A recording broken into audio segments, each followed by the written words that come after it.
magpasalamat kay former Congressman, former Secretary Jing Paras.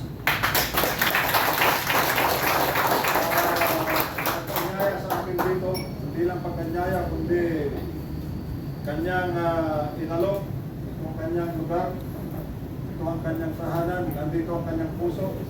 Kaya yung puso niya ay para sa atin, mga nakakarating dito, para sa natin.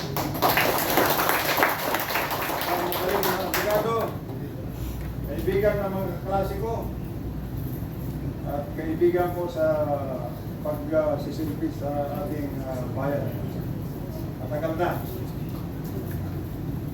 Gusto ko sanang masahin ulit kung sana yung aking notes. Kasi nabanggit ang ating bagong sampayanan.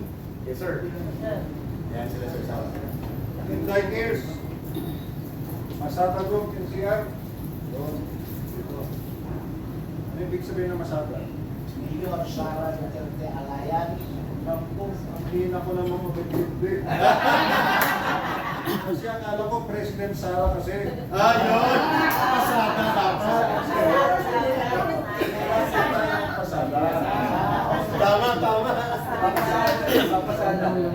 Paolo Sara Duterte Alayan. Pwede na rin. Mayor, Inday Sara supporters sa ito na. Sara na. Yes, sir! Manila Police. Yes, sir! Patama ko, sir, noon. Di ba, Namubuhay na tayo kay Mayor. di ba nagkikita tayo sa Yes, sir! Sabi ko, Caloocan, sa Manila. Hindi ko nasasabihin kung saan tayo sa Sir, kayo, ha?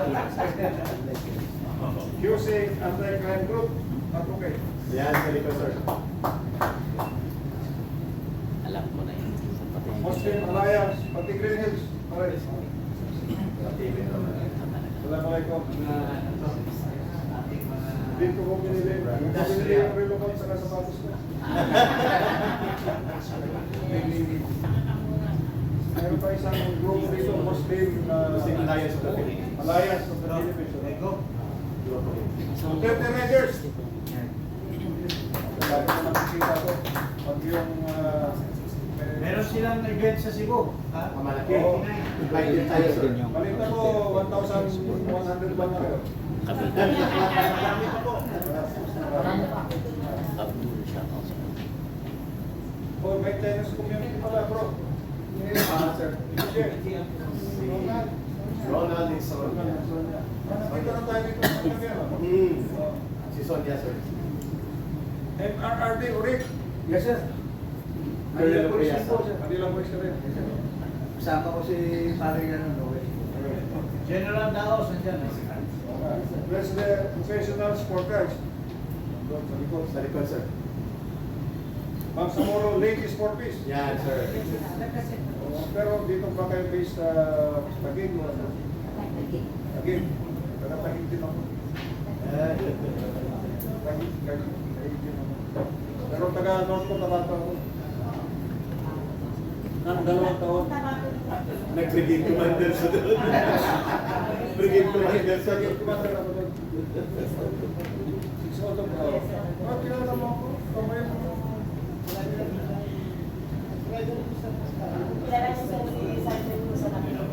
Bye!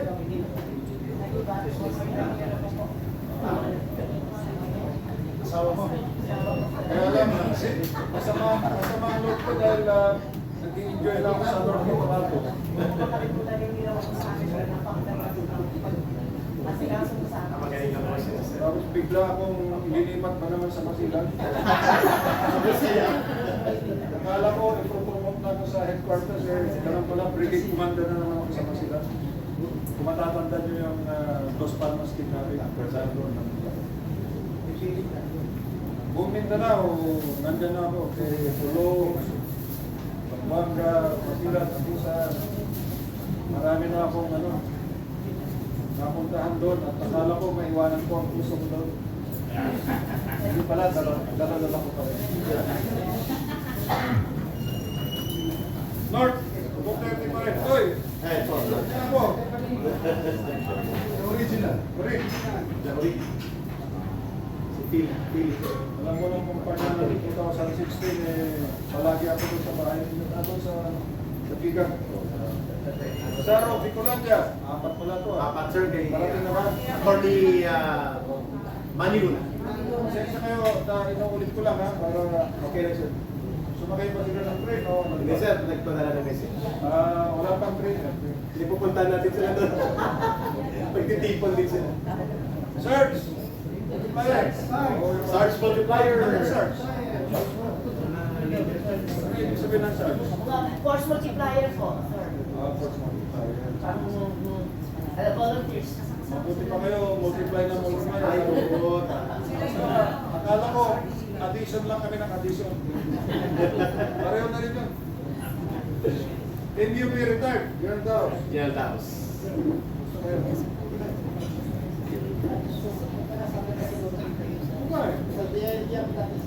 Ganun ba? Inside. General Timpos.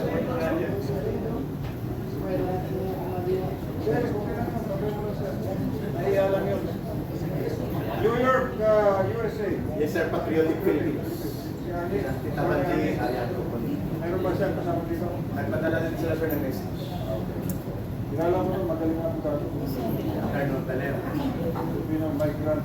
Heritage Foundation. Sino itong Hermo Peterson? Ano pala yun? Kaya sir.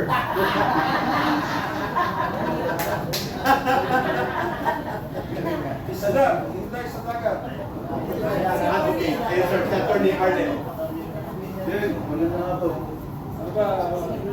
Isa tayo sa ba tayo banda? Davao po. Ano yan? Asa dito?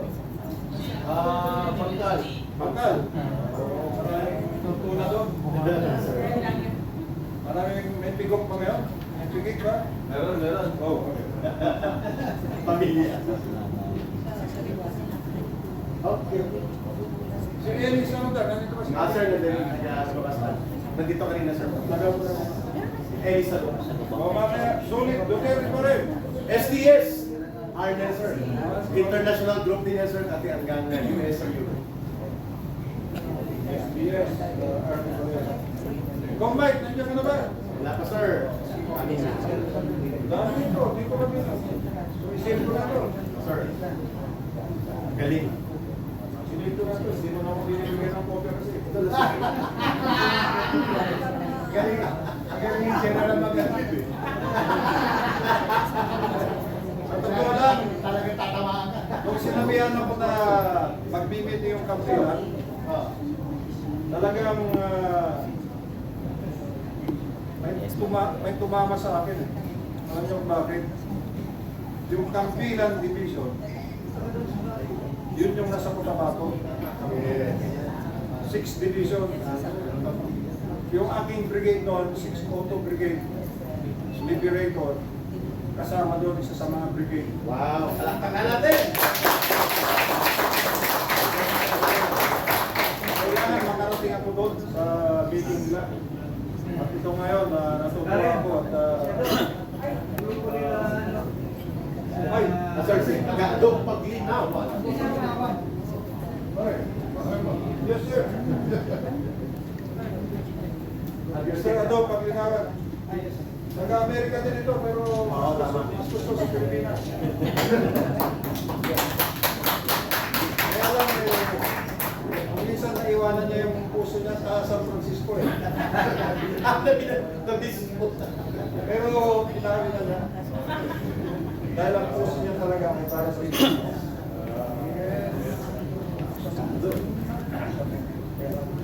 Napakarami na ng ating organisasyon. Natutuwa kami at habang naririnig, marami talaga naniniwala na kailangan may malagot. Kaya baka yung ating grupo ay tatawagin natin Philippine Alliance for National Accountability. Maganda. Kung shortcutin mo yun, pana. Dahil kailangan may panagutin. Yun. Ano ulit sir? Philippine Alliance National Accountability. Dahil kailangan may managot. Kaya panagutin natin sila. Member tayo. Dahil Yung kampilan. marami marami tayong membro na, baka ayaw kong sabihin mo, dahil wala naman sila dito, pero kung narinig nyo ang United People's Initiative, isang malaking grupo yun. Ang lahat sa imuhang kabalo ang maisog, naabot diri sila. Dire. So, mga kauban natin na masilan na apod under Jim. Makadjari.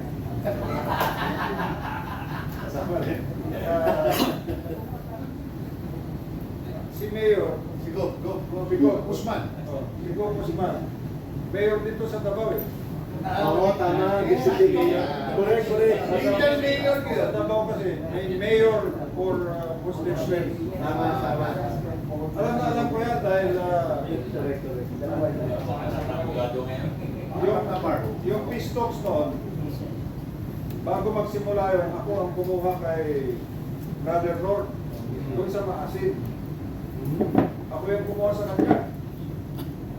Pinapasakay ko siya doon sa sasakyan ko, papuntang Maasin, papuntang Sulat.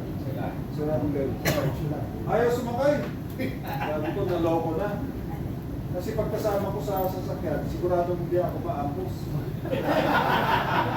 Yan yan. Sumakay siya sa bus. Tatlong bus sila eh. Biro mo yun, sinundo ko, tapos 5 lang kami sumunod. Aloko na, dami pala nila.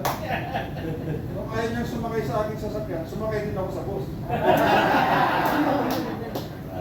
Sumakay din ako. Para na, kaya magmula noon hanggang ngayon, kaibigan ko siya kasi na ganun talaga eh.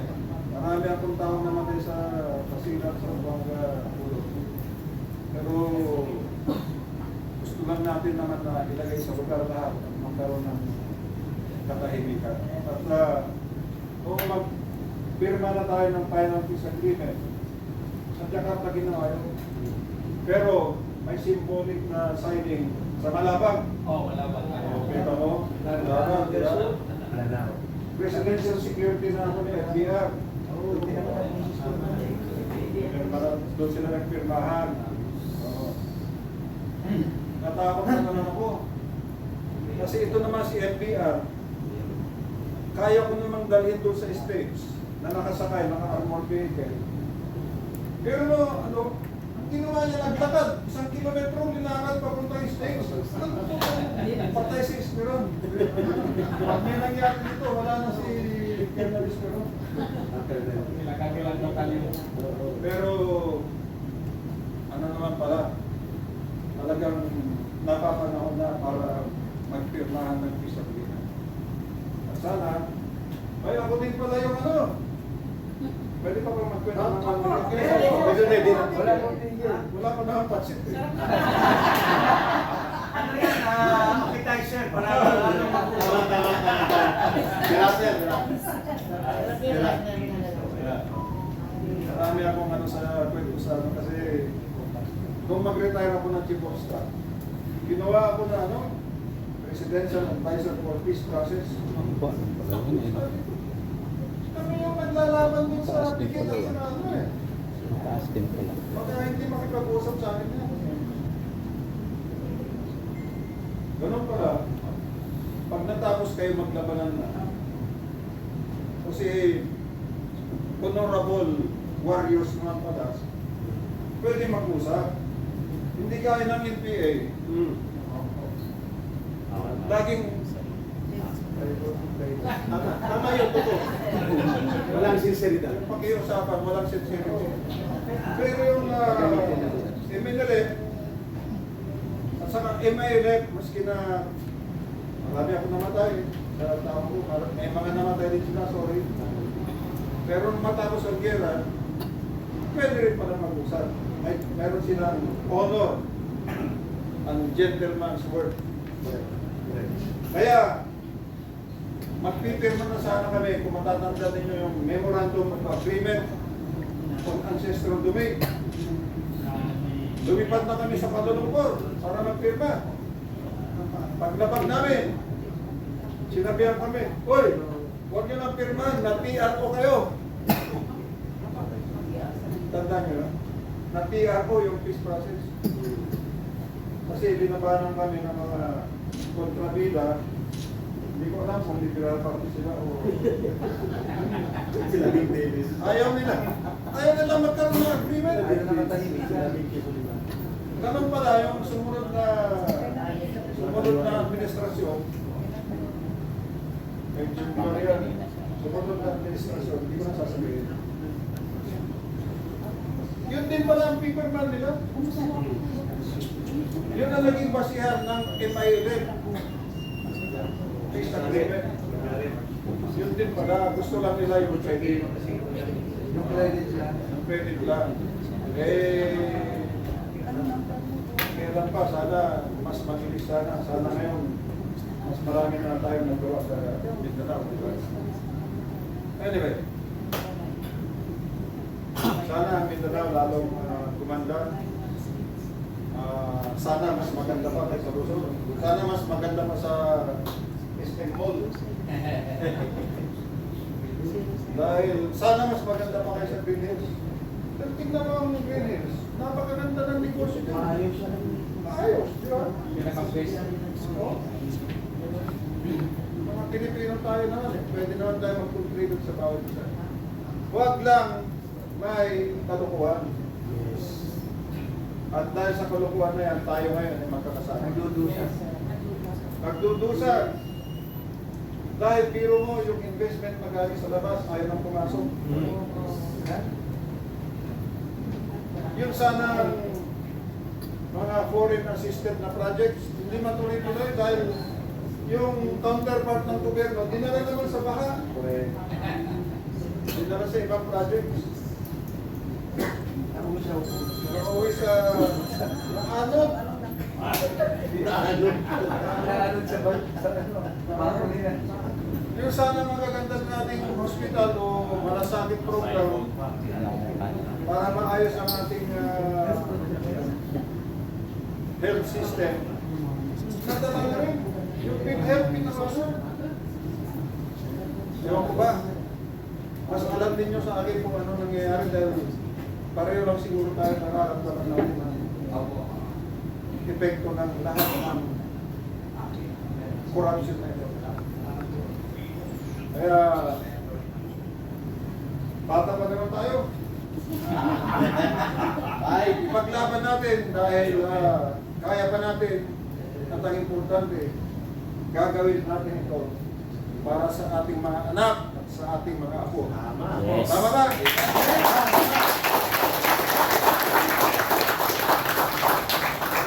Kaya muli, kami nagpapasalamat in behalf of Congressman Mike, General Focus, Secretary Pasco, Vic Rodriguez, at marami pang iba, Tim Paras, na membro ng Executive Committee natin. Malalaman nyo din kung sino mga yan. Itipon tayo. Nagtipon-tipon na lahat. Tipon-tipon na lahat. Napakarami natin abogado na matutulong. Led by Atty. Tim Paras.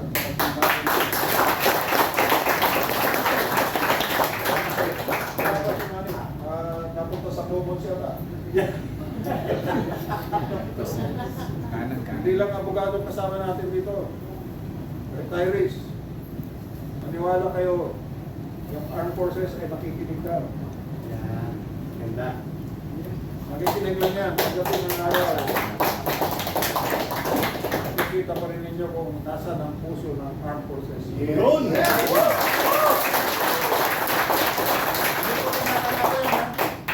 Hindi ko pinapangako yan, pero nararamdaman ko. Kami din, sir. Dahil sa bahayan ko. Nararamdaman ko. Muli, maraming salamat sa inyong pagdating ngayon. Alam kong tayo ay mapupunta sa isang matinding labanan. Ngunit alam kong hindi kayo aatras. Yun! Alam ko din na mananalo tayo. Dahil tayo ang may katwiran. At sa tulong ng buong may kapal, sana tayo nga ay magtagumpay. Tensya lang. Yun.